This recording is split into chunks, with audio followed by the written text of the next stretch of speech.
Welcome back, everybody. This is Eric here with Iraq Veteran 8888. All right, well, we're going to go ahead and tackle the bull in the room. I'm not going to lie, I've really have not looked forward to making this video at all. I've contemplated on it a lot, even prayed about it. But we have to talk about it, and it's important that people keep this kind of conversation in their heads right now because it's got some scary implications. Definitely some implications we need to discuss.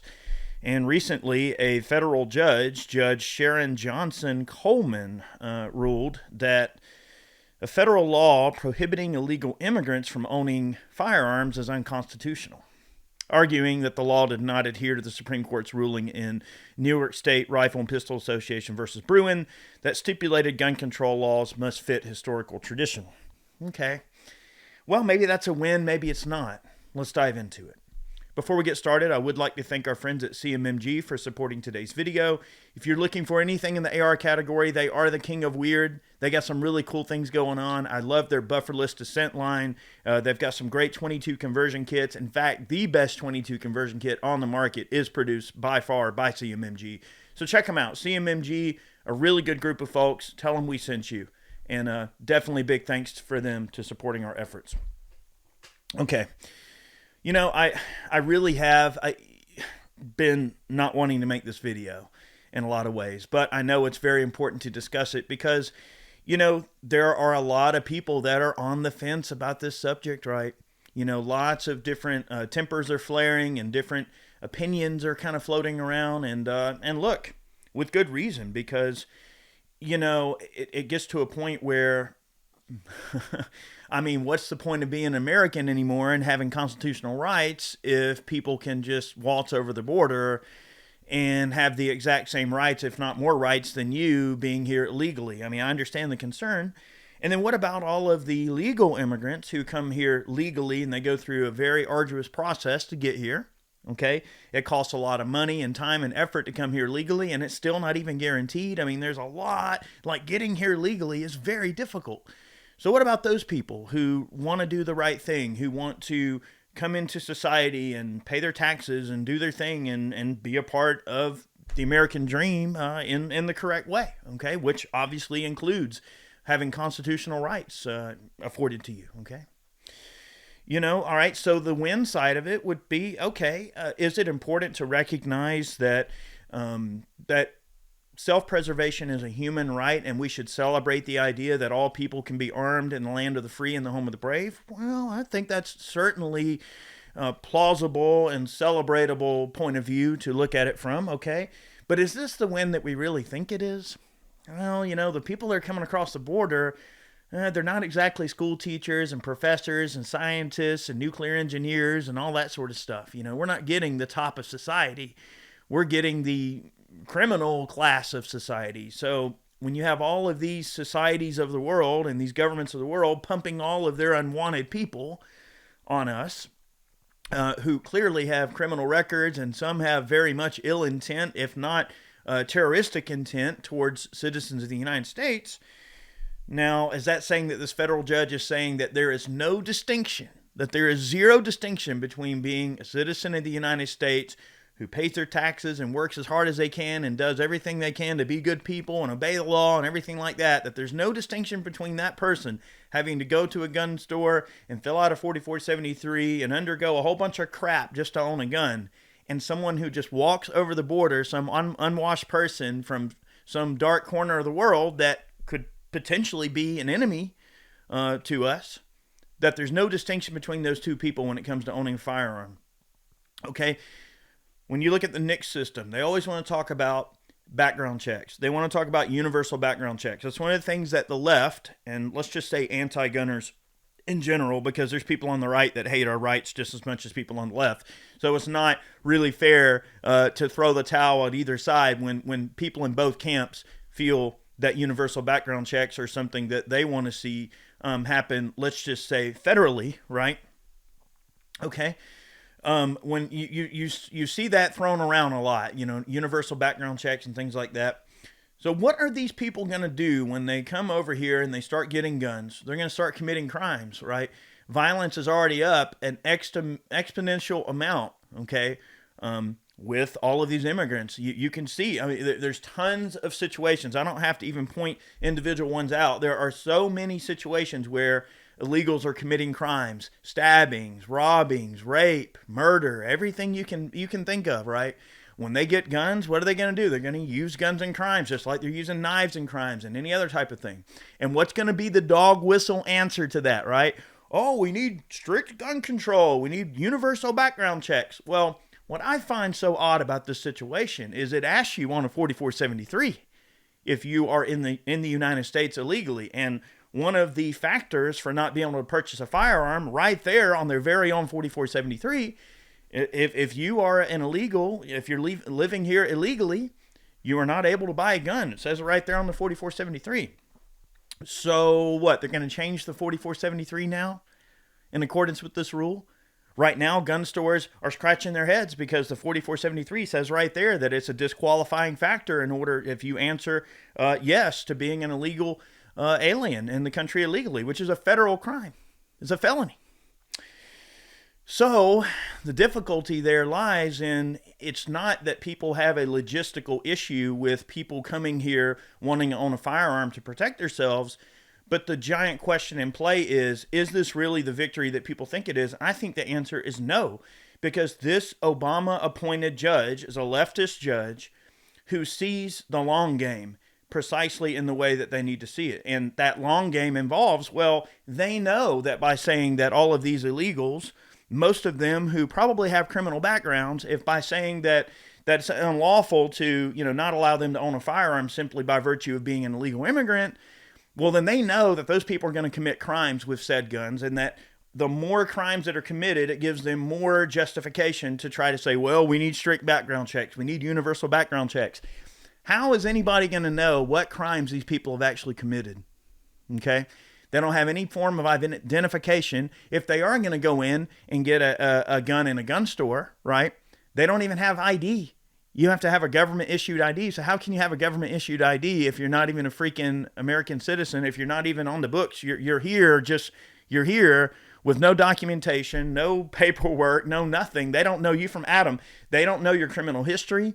As far as I know, there's not very many systems, if at all, that would bring in any sort of criminal history with someone from overseas. I don't know how that works. I guess when you're a legal immigrant, they probably ask you a bunch of questions about your past, and they probably look into your records. That's why I would imagine the system's so arduous, because if you're some career criminal, they're obviously not going to let you, come live here or whatever if you're a legal immigrant going through the system, right? So what the heck? So they're basically saying that any Tom, Dick, or Harry can just get a gun. Well, look, you're never going to find anyone that loves freedom and liberty more than me, right? I am very much a libertarian-minded person, okay? A liberty-minded person. I mean, I don't know if I would call myself a capital L libertarian, but I'm definitely in the L category. If let's just say lowercase l, there's some things that the Republicans do that I agree with. There's some things that the libertarians do that I obviously, it resonates more with me as an individual, as a human, right? And even there's some things that the Democrats believe in that at a core level that I think are probably okay ideas sometimes, right? So to simply say that I'm a, this or that, or under this party or under this banner, it's very difficult to say that you're under a certain banner. However, my views, I do feel like holistic human rights are an extremely important thing. And I do view the right to self-preservation as a fundamental human right that should never be, taken away from any person, right? We see what happened in Russia, okay, with that mass shooting in Russia that killed 137 people. 137 people that did not have the ability to defend themselves because Russia's gun laws are so strict and everything like that. Now, I'm not going to get down that rabbit hole because that's a whole nother, talking point. But it goes to show, right, that self-preservation, no matter where you are in the world, is a very important thing. I mean, one could argue, well, why is someone coming here in the first place? Probably because the country that they're escaping from is terrible. Now, the argument might be, well, okay, are they coming here to make this place exactly like the place they escaped? Well, maybe there's a little silver lining that maybe they actually do want to come here and not, cause a whole bunch of stink. But I think the bull in the room that nobody wants to discuss is that an overwhelming majority of the people that are crossing the border illegally probably mean to do you and I harm. Okay, they're probably criminals. They probably have criminal records. They probably have some dubious backgrounds. So that's what the issue is with this ruling. Like, in one way, it's a win because, yeah, I agree that human rights should not be trampled on. However, we're in a very unique situation right now where all of this mass immigration, this illegal immigration at that, look, the Census Bureau, y'all, counts immigrants when it comes to districting. So that's the real issue here. It's not that these people are relying on the illegal immigrants to vote somehow, or to, there's some states where they may allow it or whatever. I think New York is allowing immigrants to vote, illegal immigrants to vote. I don't know how that's supposed to work. But the point is that it's the census that they're trying to get turned in to be able to redistrict and redraw district lines and to have more seats.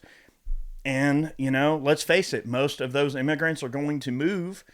Illegal immigrants are going to live in a blue area, right? Because it's the blue areas that are giving them freebies and housing them and all of this sort of stuff. So when you look at the trickle down effect of what this type of ruling is going to have for average people who are trying to work and pay taxes. Now, remember, these people aren't paying taxes. They aren't contributing anything to society other than just living here and breathing, right? Okay.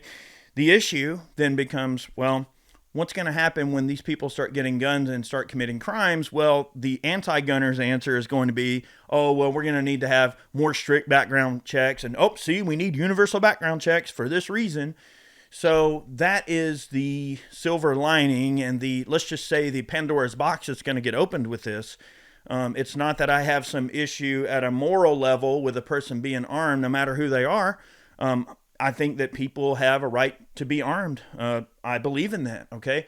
It clashes with my personal and moral views of self-preservation to say that, well, this person should be vetted more to own a gun, because then you're playing right into the hand of the anti-gunners who, that has obviously always been their dog whistle, is that they want to be able to dictate who can or cannot own a firearm. Right? We have this NICS system in place, and look, there's a lot of bull crap that goes on with the NICS system, a lot of false proceeds, a lot of false denials, and there's lots of things with that system that are broken and messed up. And then one could argue too about the moral issue of making firearms so difficult to get for average people and requiring all these background checks and all this red tape you have to jump through to own a firearm. But then to vote, they want to lax up on all of that and make voting so incredibly easy that anyone can do it. And in some cases, not even require any form of ID or anything like that. It really does, bring into question, if voting, let's say, actually accomplished what they say it does, right? Having a choice and making some real change in your government. Well, wouldn't they make voting just as difficult as it is to buy a gun? And if owning a firearm was not some revolutionary act that they viewed as being very dangerous to their power struggle, well, you can obviously see why they want to make guns so hard to purchase compared to, let's say, voting. Is that to say that voting is completely ineffective? No, I think you should get out and vote. But however, when you look at the greater picture, you look at the greater struggle that is occurring with this illegal immigration and everything that's going on, and between the Census Bureau and the way that everything gets reported, and then add in all the additional crimes that these people are committing and all the crimes they will commit once they get armed, as this ruling now says. Now, this is obviously going to get shot down in court. The Supreme Court's probably going to have to weigh in on this, right? Okay. Is this Judge Sharon Johnson Coleman, is she doing this out of the goodness of her heart because she wants to read in literally black and white to the Bruin decision? I think there's a greater play in place here that goes well beyond just simply wanting to do the right thing. Now, maybe the intentions are good. However, we know the road to hell is paved with good intentions. So I've really wanted to weigh in on this, but I wanted to take a few days to really ponder over this and think about it, because the libertarian in me is like, okay, cool, this is great. Like, people have the right to self-preservation, but the realist in me starts to realize, well, arming all of these people who really do not have our best interests in mind is probably not a good idea. So how do you draw the line between, who should be armed and who shouldn't? That's a very difficult thing to determine. I know I don't trust the government to have, the ability to decide who lives or dies, essentially. I certainly don't trust them to be the arbiters of justice, because we see what happens when we allow them to be the arbiters of justice. We have a two-tier justice system that's clearly skewed against conservatives. So I don't trust them to be the arbiters of that justice. All right, who do I trust to be the arbiters of justice? I know my personal views on justice are certainly not in line with the current administration's idea of what justice is and what it isn't. I know what I see with my own two eyes. Okay, I know if someone's trying to hurt my family or people dear to me or near to me or anyone around me, I know what I'm going to do, how I'm going to react to that violence. I know that, and that's what I would encourage everyone to do. Everyone's going to have to keep their head on a swivel and keep their P's and Q's. They're going to have to really keep their head on a swivel. That's the only way that we can come out of this. Is you're not going to be able to trust the government to provide any sort of an actual real solution that doesn't involve more restrictions on your ability to protect yourself. So the only way that you can literally defend yourself from this type of thing is to be vigilant. When you're in the cities, watch your back. If you're in an area where there's lots of people, look, there's a greater chance you're going to run into someone who's probably a criminal or a bad person. It all goes back to common sense. You don't see these kind of things happening out in the rural areas, okay, of the country. You only see these things happening in the cities, in the urban areas. And I'm not going to say that urban areas are full of bad people because more crimes are committed there, but it's just a numbers game because more people are in a tighter area. When you start cramming a whole bunch of people into a smaller area, I don't know, it creates this weird hive mind mentality that breeds crime and all kind of weird things. So now, that's my view of it, but that's also, as a guy, I live in a rural area. I don't really have to deal with this type of stuff. So maybe I'm a little bit jaded. Maybe a guy like me, I don't have to see quite so much of this stuff on a day-to-day basis. So I'm a little bit insulated from it because of my geographical location. However, I think that it is an important distinction to make that, yes, once you start getting into the large cities, you're going to start seeing more crime, all this sort of stuff going on. So, what's the solution? Well, the solution is to secure the damn borders, right? If you're worried about bad people having firearms, well, then why are you letting bad people into your country? Now, is that to say that the single mother who just risked life and limb to try and sneak over the border and get here because she couldn't afford to come here the legal way, that she's somehow some notorious crazy criminal that shouldn't have the right to protect herself against anyone who would hurt her or her child or something? I mean, obviously, I think that person has the right to defend themselves if they're a good, honest person who just wants to protect themselves. However, where do you draw the line?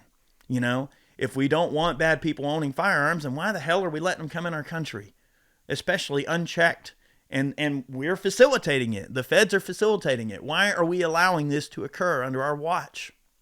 That's the question we should be asking ourselves. Again, the libertarian in me wants to say, well, yeah, people should have every available avenue to come here, right? That's one of the awesome things about America is we are a mixing pot of different cultures.